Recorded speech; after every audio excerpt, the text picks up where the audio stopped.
Well, hello and welcome back to my channel. I'm very excited to share this video with you today because after I shared in a couple of recent weekly vlogs that we were highly contemplating trying to have another baby, which would be our third baby, I have received so many messages from people wondering what made us change our minds, because we had said and been very much done for the past several years. Our youngest will be 4 next month.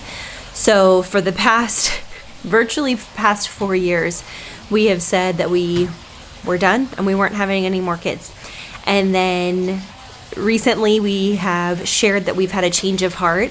And I talked about it in a couple of different videos, and I definitely shared some insight into the layers behind that, but there's definitely more. And it wasn't like we woke up one morning and thought, you know what, we're gonna have another baby. It has been a very long-term,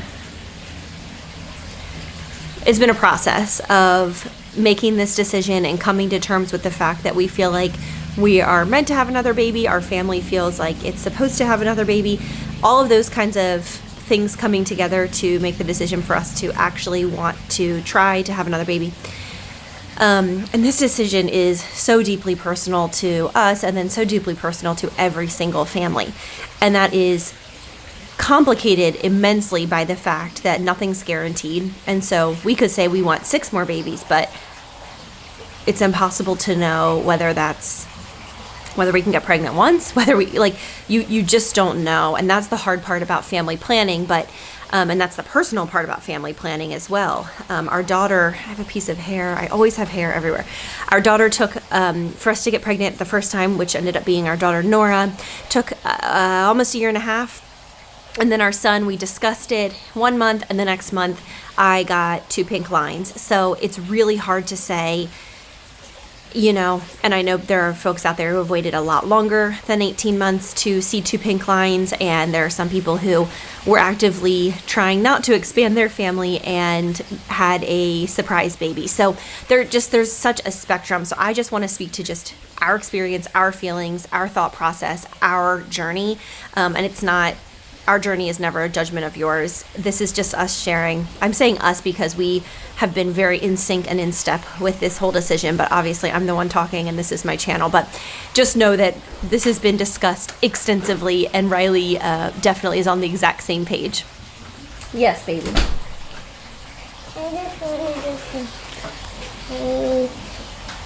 I love you. Is the sun coming over? It looks like it's actually about to rain.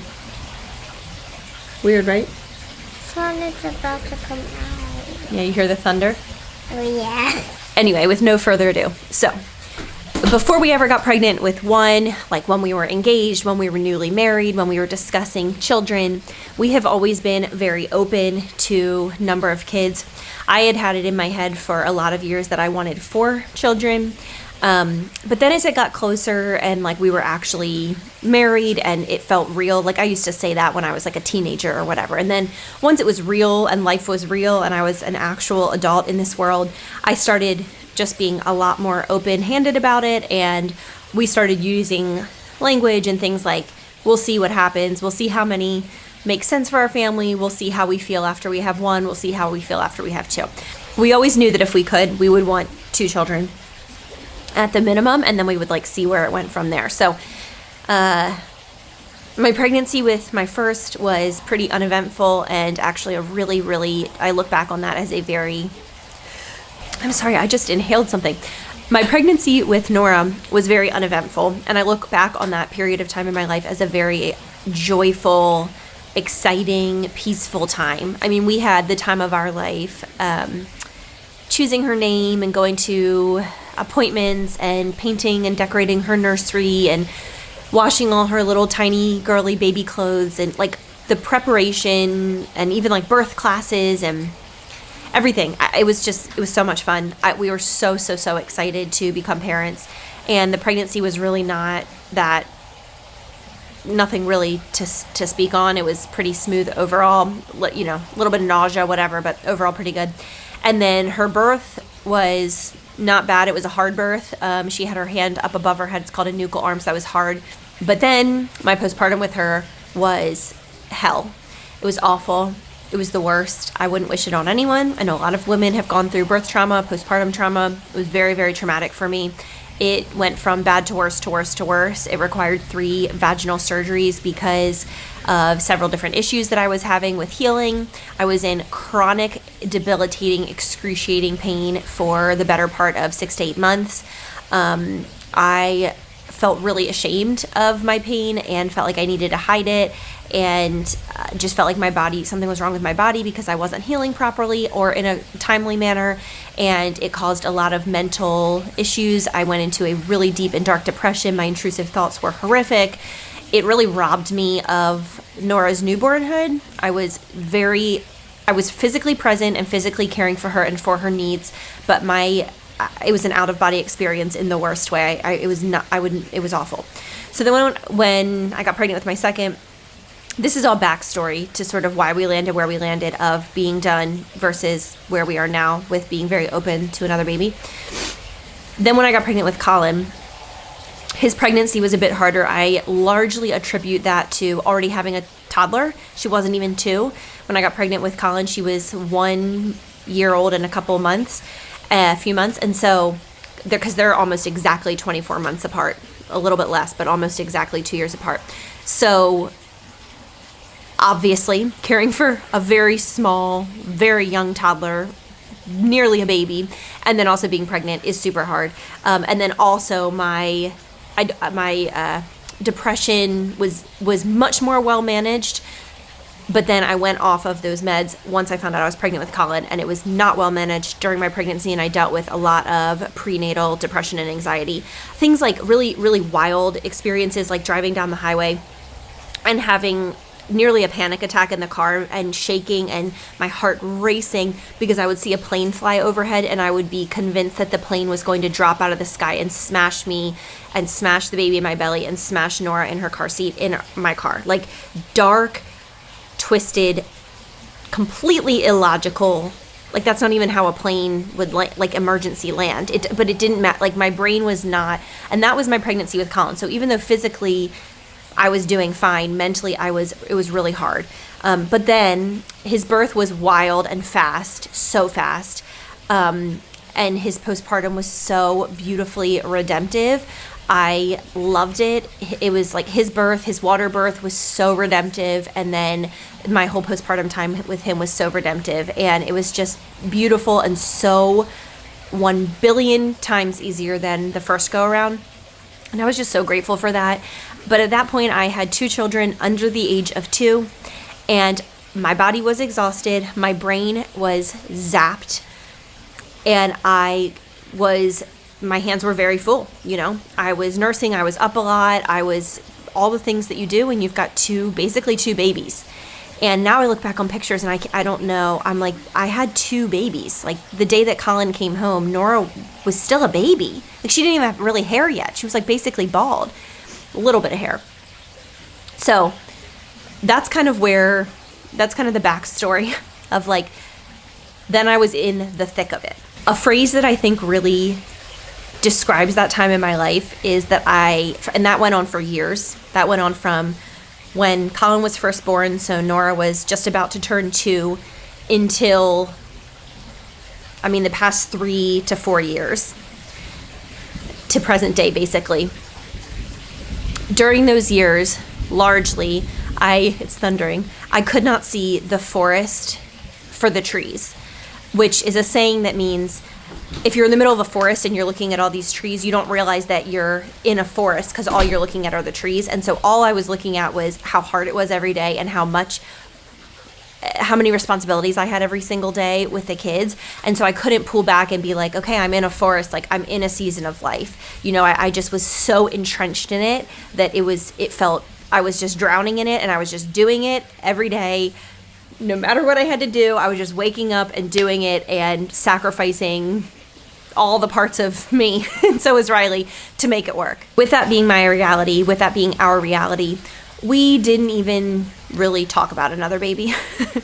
Now, Colin was a very adorable and precious baby. So was Nora. Both of my kids were like just really fun babies. They weren't overly cranky. I wouldn't call either of them laid back.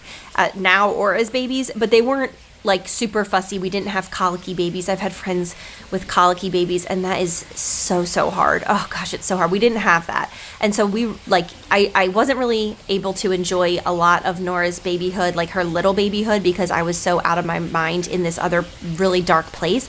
But Colin's I really did enjoy, and I have really sweet memories of him as a baby. So we used to like joke around when he was really little, like, oh, we have to have another one. Like, look, this is so sweet, whatever. But then we would just say that, and we never actually had a serious conversation about it. And we were very actively preventing pregnancy, throughout. So that's that. Back in the trenches, back in those days when I had two babies and we had two babies and we were just doing what we needed to do. There was one day when I had dropped something off at the UPS store, and I was in the parking lot. I was listening to worship music because I never really imagined myself with just two kids. I've always really enjoyed children and really enjoyed the idea of a larger family.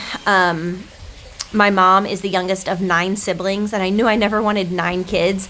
However, I loved, and her family dynamic was extremely dysfunctional because her birth father was a raging alcoholic and all this kind of thing. But outside of all of beyond that toxicity and the difficulties, like the sibling relationships in her family and getting together for family events with her side of the family was always the most fun. I loved it so much. And I never, like I said, I wasn't planning on having like 9 or 10 kids, but I always just thought like a slightly larger family would be something that I would really want. And it was something that Riley had always expressed a lot of interest in too. He always says, I think big families are so cozy, which is a cute way to say it. And I know what he means. Like there is like a coziness in having a lot of family around and family members and different people to interact with and whatever. So, anyway, I was in this UPS parking lot. I can see that moment perfectly. I was in my car. I still have it. It's my Highlander. And I was looking across the street, and I could see the Home Depot sign across the street, and this moment is just seared in my mind. And I thought to myself, gosh, I wonder if I'll ever have another baby. This was, mind you, in the trench years. Because I was just thinking about this big family thing, and also contrasting that with how overwhelmed I felt and how much I felt like there was just I had no more of myself to give. And there have been a couple of times in my life, very few times in my life, where I have heard what I believe to be God's voice so clearly. There have been times where I've had a feeling or an intuition or however you want to call it, like a prompting. But there have been just like very few, I could list them all right now, where I really feel like I heard in my heart, like almost audibly, and I felt like God said, you will. And in that moment, I was like, I remember being like, oh my gosh, and like kind of like joking, like, oh my gosh, like, what do you mean you will? So this was years ago. This was when Colin was a baby. This was probably he was born in 2021, so this was probably in maybe the spring of 2022 or summer. Shortly, he wasn't probably even a year. And I was like, I wonder if I'll ever have another baby. And I felt like God was like, you will. But nevertheless, I filed that away, or I forgot about it or something. I don't know, because I was like, there's no way. And that feeling of there's no way continued on for quite a while, continued on through our businesses growing, through us moving out to the house we live in now that we love, the kids growing, all of that. And it wasn't until late last year of 2024 into early this year of 2025. So it had been years since we had really even had the conversation at all, and we had just put it on a shelf until late last year. We scheduled a vasectomy for Riley, and we decided we're done. We feel really complete with 2. This is great. Like, we love our family, we love our kids. This is amazing. Let's call our family complete. We felt really complete. Whatever, not whatever, but you know what I mean. Like, there's layers to that, but we just felt really happy and satisfied and contented and complete. And so we scheduled a vasectomy in December, and the morning of it, we both felt like we were going to throw up. We felt so unsure about it, so we canceled it. And then a few weeks went by, and we were both like, that was silly. Like, we've made this decision, and we booked another one in January at some point. And the morning of it, Riley said, how are you feeling about today? And I was like, I'm kind of afraid to share, but I feel awful about, like, I don't feel peaceful. I feel sick to my stomach over it. And he was like, I do too. And we just both looked at each other, and I was like, I think you should cancel it. And he was like, I think I should too. And we just kept staring at each other because it was like, are we making a decision? But we did not. Spoiler alert, we did not make any decisions we still really haven't. So that's not totally true. But we were like, okay. So it's like, we it really took us a while to come around to this. But you know what? It's life. And we are Christians, and we believe God knows us and our personalities and our hearts, and he knows what the kind of time that we need, and he knows that this decision was for us. For some families, it's just an obvious one. For us, it wasn't, and we needed the time to really get there mentally, and we did. Yeah. So that was in January. So you would think that after that we canceled 2 within the span of 4 or 5 weeks, we would be like, okay, so let's move forward with trying to start getting pregnant. But we did not. We continued on as we were, and it wasn't until May at a field day. My kids had a field day at their school, and I was standing there, and I just had this sensation or like feeling or like thought come through my brain. Like, oh, next year at field day, it's going to be so different. You're going to have a new baby in your family. And as that was coming in, I was picturing myself like pregnant, standing out in the parking lot while they were doing the field day. And I thought it was such a weird, intrusive thought. I was like, that is bizarre. Like, surely I'm not going to be pregnant for field day next year. And yet again, it's like so weird to me. Like, these kinds of things, normally I would be like, let's talk about this. Let's discuss this. But we just like kept on going. Well, anyway, as the summer wore on, we did start having more conversations about, Colin's going to be 4 this fall.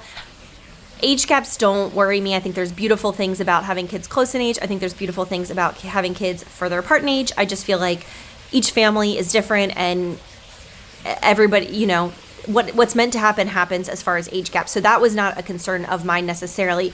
The more of the concern was the older he gets, the further we get out of the baby toddler stage, the more it feels like this huge undertaking to restart with a baby.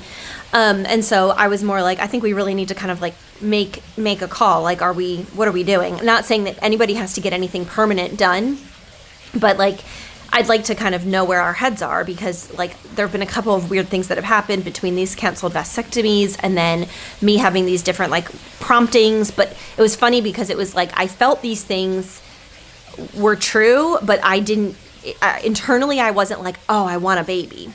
But that feeling of that baby fever, so to speak, grew for me over this past summer. So it's mid-September now, late September now. Over the summer, after that field day moment in May, early May, over the summer months, I really started to have like this yearning to have another baby. I just moved inside because it's quite warm today and humid, and my camera kept overheating. And also it's starting to thunderstorm, and I think that might be a little loud on the camera. So I decided to pop inside. I'm just sitting in a chair in my room.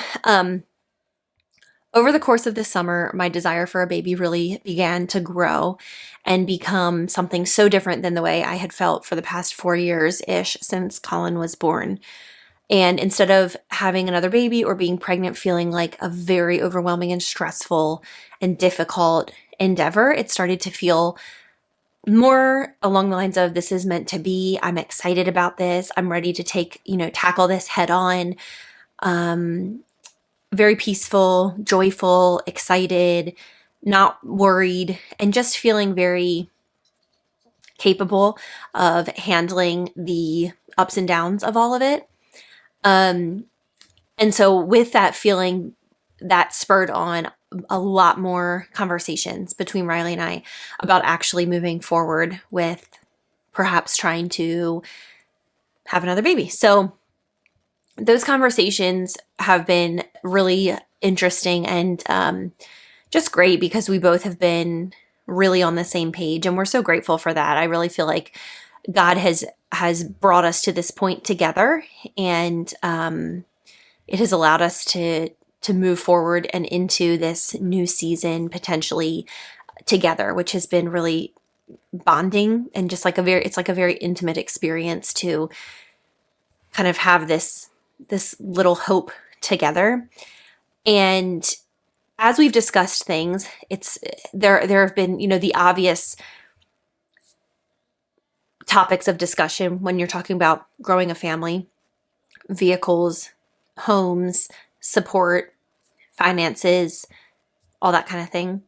And it's one of those situations where, as we've discussed each of those points and the ways in which another child would make that perhaps more complicated or difficult, and the ways in which we have, support systems in place, or we have vehicles that can accommodate, or whatever, as we've kind of weighed the pros and cons, so to speak, it just feels like the scales are tipped so far in this would be so amazing.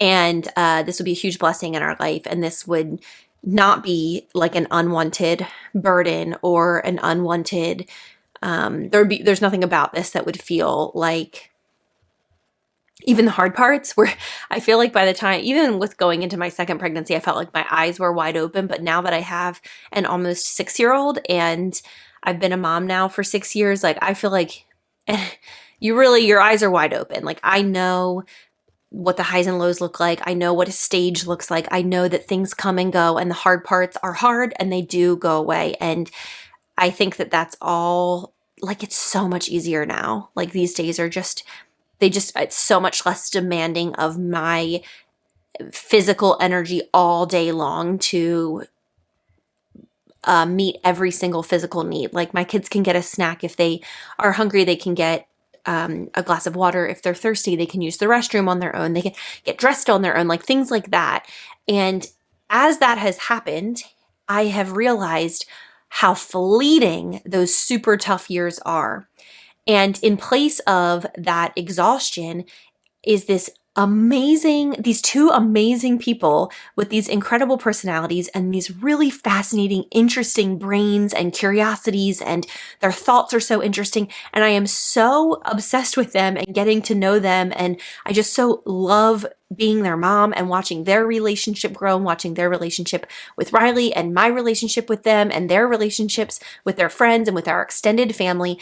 And it is so incredible to me, and I love it so much. And it's like, out of that, my heart just yearns to add another person into this mix. And I love babies, and they're so precious. As a mom in the past, I haven't like super thrived in the baby and young toddler seasons. I've talked about this before. It's not that I don't love my kids. It's that I do, and I take really good care of them. And in that, I am exhausted. And all the moms said amen. And so moving forward into this season of hoping to become pregnant, we're not moving into this season because we just want a baby. I think some women just like love having little babies all the time. And I get it. Like, they are magical. And although I think that, yeah, it is magical, it's really, really hard, but it's also like so precious. It's the closest to heaven as I have ever felt. The closest to Jesus that I have ever felt is throughout my pregnancies, births, and postpartums with newborns. The veil just feels so thin. It's so precious. And so I look forward to hopefully getting to experience all of that again, and to get to know this precious little soul. But more than that, I look forward to another person in our family. Not just like, I hope you see what I mean by the distinction. Like, yeah, I want like a little baby, like so sweet, so sweet. But as my kids have gotten older, I'm like, this is incredible. Like, this is where the sweet spot is. Like, this is so fun. And Riley and I always talk about how it just really seems like it's just getting better and better and better as they develop interests in their hobbies, and they're just such interesting people. It's so fun. I just love it. And the idea of having another child in that mix, and like another child with his or her own unique personality and his or her own unique interests and hobbies, and all of that like mixed in, just is deeply exciting to my heart. As I said, eyes wide open, knowing that, so where we are now today is we are in this stage of not preventing a pregnancy. So we will see what our timeline looks like. There is no way to know or determine. It's been a few years. It's been almost 5 years since we have tried to get pregnant. So it's just really hard to know. And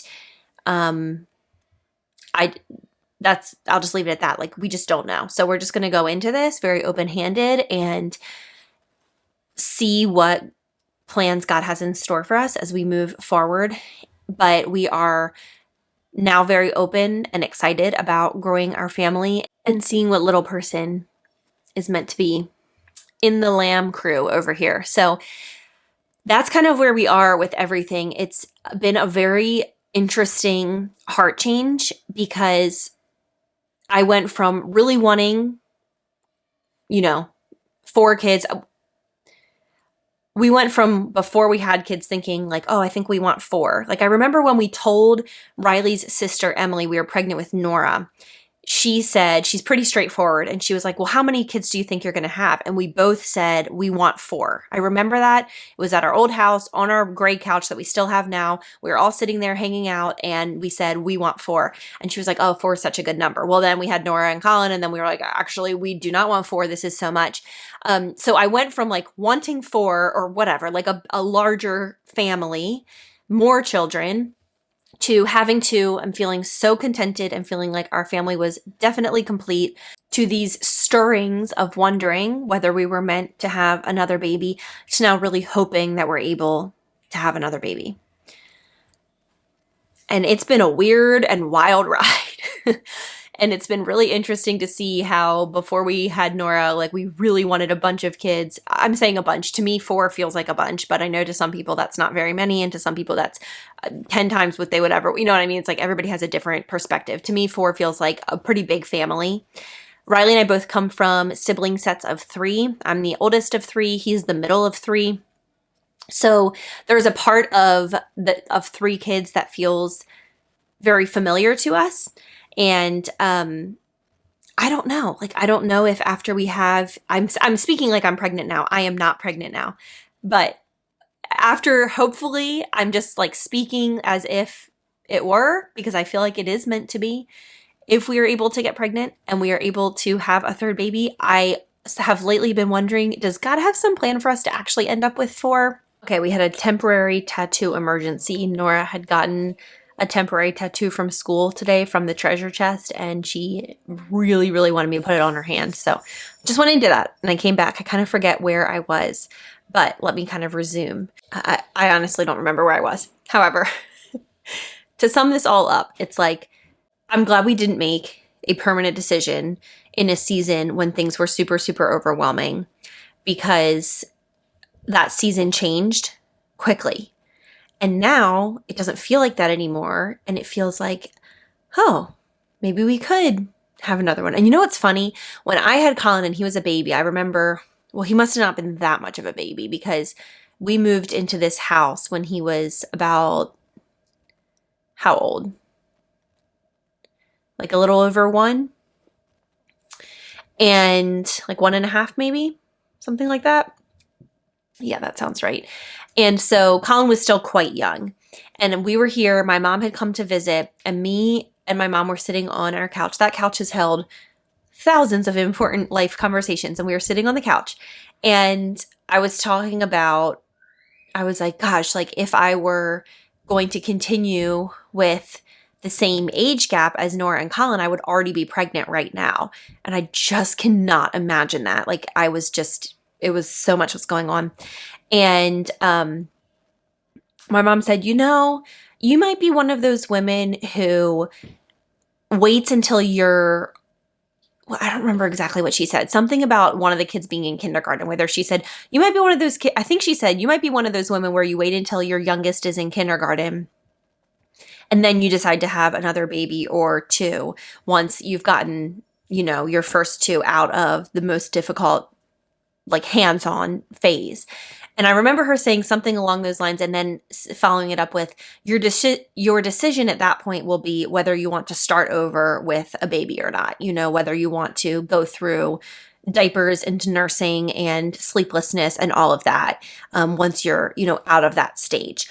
And that conversation has always stuck with me, because I think it was a really good point for her to make. She had us 3 back to back.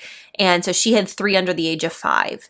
And Riley's mom was very similar. She wanted more children and medically was not able to, but I think she totally would have had like 8 kids. Like she's like totally would have had 8 or 10. Like I could have seen that completely, but she was not able to do that.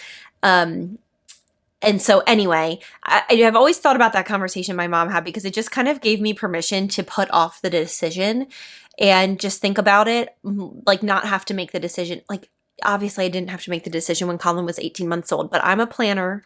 My brain is a planner and I like to kind of have things planned. But you know what I'm learning the older I get, and with things like this, I'm just learning more and more that obviously, yeah, it's good to have some plans in life. Like you shouldn't go through life completely aimless, but being open-palmed enough to allow life to surprise you and to see what God has in store for me, for my family, and for our future is such a better way to live than having it all completely figured out.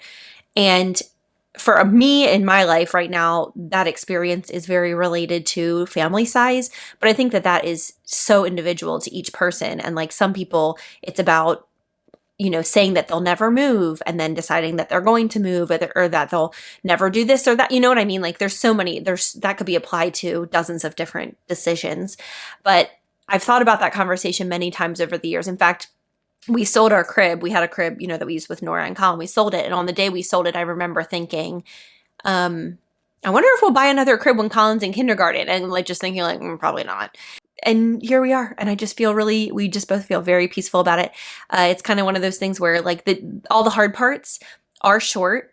Not saying that there's no hard parts after a child turns 4. Clearly that's not true. But for me so far, like after this, after they've gotten out of diapers and they're just like slightly older, like 3.5, 4. Oh my gosh, I am enjoying my kids so much. And what they need from me is like me putting hand tattoos on them and like fun stuff. And like, obviously I like feed them 3 meals. You know what I'm saying? It's just a different level of demand. It's just different. They still need a lot from us, but it's just very different than babies. And so even though I know a baby would rock our world, it would turn our schedule upside down. It's going to be hard. It's going to be interesting having, potentially more children than parents.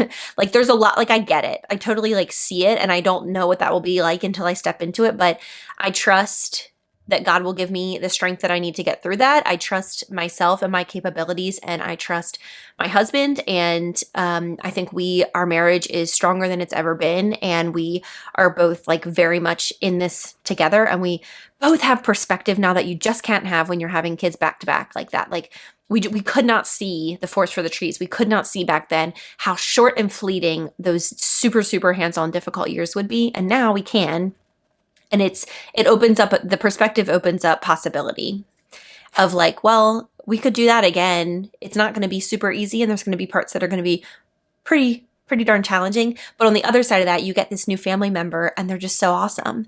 And that would be so fun. And it would be so cool. Like, like, I don't know, I'm using like really trite words, but just a beautiful, awesome, incredible blessing. So that's how we have gotten to where we are. And as I said at the beginning, like me sharing all this is just simply me sharing my story, because there are other things that, like, there are people who have 1 child or have 2 children or whatever number, and they are done and they get something permanent, or their husband gets a vasectomy. And like, that is like, more power to you. Like you do you. Like you do whatever you feel like is the right choice for your family and what you feel peace about. This is not a commentary on anything. This is only a commentary on our experience and how we've been feeling and how this roller coaster has played out ahead of us. So it's been interesting sharing this online, because obviously I don't think a lot of people share this kind of stuff. Like I think people are more likely to share like, hey, we are pregnant. And I'm sharing like, hey, I think we're going to try to get pregnant. It's like kind of a very different thing. But when this past summer, as this whole thing has been developing, I have searched on YouTube and watched like every single video of any mom anywhere in the world talking about growing her family and deciding to grow her family, because I just wanted to get into other women's heads and hear what they thought and hear how they worked it out and how they made the decision and how whatever. Though I will say, just for information on your end, the one common thread that I noticed through all of these different videos, literally women around the world, from Australia to the UK to all over the United States, and probably Canada, I watched a lot of videos about women deciding family size, women deciding to have another baby, women deciding to be finished with having babies. Like, I just wanted to hear different people's perspectives and why they made the decision that they made, because I felt like that would help me kind of, and it did. And the one thread that I heard over and over for the people who went on to have more than they initially anticipated having, was the reason why they decided to move forward was because they had a really great support system. And I found that very interesting, because if that ain't the truth, having a village makes life so much easier. And I do not say that like lightly. I wrote a whole blog post a long time ago about this. When people are like, go find your village, like you want to like throat punch them. It's like, I don't know where the village is. What do you mean, go find your village? But where we have been, I went through a lot with the whole Rooted series and everything when I first moved to this small town, and I hated everything about it. And I would have literally jumped on in a U-Haul and moved anywhere else in the country because I hated it so much. And now I like super, super love it. And I really hope we don't move for years and years to come. It's crazy how life really truly can surprise you. But what I will say is we, through all of that, on the other side of, beauty for ashes for sure. On the other side of that has been the most incredible support system and community of friends, of couples and families that literally live within walking distance of us, all along our street, that we spend so much time with, that we see almost every day, we play outside with every day. And I have mom friends, and we text every day, and we see each other every day. And if someone's sick, you drop off Gatorade and chicken noodle soup. And if someone needs to borrow ballet tights for their kid, you drop it off. And like that, I just dropped sourdough starter off to my friend 2 nights ago. That is the kind of community we live in. And it's been a really good lesson in, if you want a village, you have to be a villager. And moving here, like we immediately were like, okay, we will open our house up for football parties. We will open our house up for this. We will invite friends over for dinner. And we just like jumped in, and we have been blessed in spades with incredible friendship and relationship and just this support system. And these women, I know because we've had conversations about this recently, like they are just so supportive, and they are going to be such pillars of strength for me through the difficult parts of everything that hopefully is to come. So I hear what people say. This is by far in my entire life the best support system I've ever experienced. And let that be an encouragement if you don't live near family. We live near Riley's side of the family, but I don't live near any of my side of the family at all. Like my closest family member is probably 2,000 miles away, like far, far, far away across the country. And I miss my family, and I wish that they lived close, but they don't, and they won't unless some crazy thing happens. And so God has blessed me with friends that are like family, and with a very close relationship with Riley's side of the family, and a continued close relationship with my side of the family as well. But there is something different about physically being in person, and for someone to come over and hold a baby while I take a shower, or for someone to, like those kinds of things. And we had never had that before. We had friends through church and things like that in the past, close friends even, but not like this. This is a different level. This is truly like these are my cousins and like family members. Like it feels like we're all knit together in a different way. And I'm just so grateful for it. And it is amazing to me to see that these women are saying like, what moved the needle for us was having a really great support system. And I'm like, wow. It just makes me think more about like how our nervous systems, and it's like this whole, I don't know. I don't know if it's worth going into all this, but I think that we are so built for living in community and living in this like village-like way. And modern society is built in such a different framework that when we find even a slice of that, the way that Riley and I have, it's just like the greatest gift. It allows our like nervous systems and our minds, and it allows a level of peace that I've never experienced before in my life, that I think opens up. It creates more open palms. It creates more like, what does life have in store for me? Because when you don't have that, I think in my experience in the past, when I did not have that, I was so like stressed out, and I felt like I had to like, I don't know that I all have all the words. I don't know that I've ironed this whole thought out, but what I'm saying is I think that we as humans are so much healthier when we live, and we're so much more open to life and more grounded, I think, when we have like that kind of support system. So I'm so grateful for that. And if that's something that you're looking for actively, I am praying for you. I have been there. Go watch my Rooted series. You can watch me ugly cry in all the wrong colors, wearing wrong colored makeup and wrong colored clothing, but truly being vulnerable and honest and letting you know how I felt and how hard it was moving. I had a great community when I lived in Austin. And then when we got married and I moved to this small town, I was so miserable. I was deeply miserable. And then I just see where I am now, where the Lord has brought us. And I'm like, oh my gosh, like I would not wish that experience on anyone else, but the way that it's created faith in my life, in walking through hard things and knowing that there's goodness on the other side, and that I found so much character in that hardship. And I have been able to help still to this day. I mean, I think that was in 2016 or 2017 that I filmed that. 2017 probably. Because I was in our new house and we moved in March of 2016. And I know I filmed the entire year. So it must have been 2017. Still to this day, with the 2017 video series, I get emails, long emails, multiple times a month, sometimes multiple times a week. It used to be like weekly at least, sometimes daily, of women all over the world sharing their experience with moving somewhere and not having their people and not having their village and not having a support system, and how my story had been encouraging to them, not only because I've come out on the other side of it, but because I could virtually sit in the trenches with them, you know? And like, that's why I do any of this online, is because we're so not alone, and we're programmed to believe that we are, and we're not. And we're all going through, a lot of us are going through very similar things, and we're wrestling with similar things, and we're dealing with similar things, and we're crying about similar things. And I just think it's, community is a great thing. Virtually is great. In person is great. There's room for all of it. So I'm really yapping today. Hope you got a lot of laundry folded and all your dishes done and your whole house picked up. But anyway, that's a summation of all of our thoughts.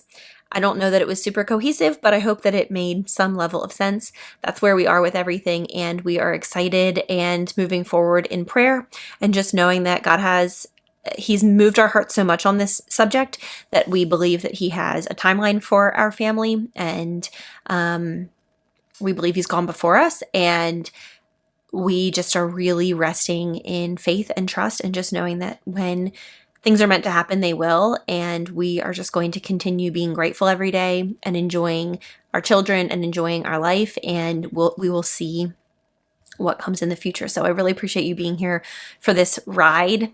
I love you guys so much, and I'm sending you a big hug today, and here's to being open to what life has in store. Thank you again for watching this video. If you haven't already, I would really, really love and appreciate if you would check out my online shop, which is blairlambdesign.com. I'll make sure to leave a link below in the description box so you can just have easy access there. I have tons of really fun tees and sweatshirts and lots of Disney-inspired designs, so I would love for you to go ahead and take a look.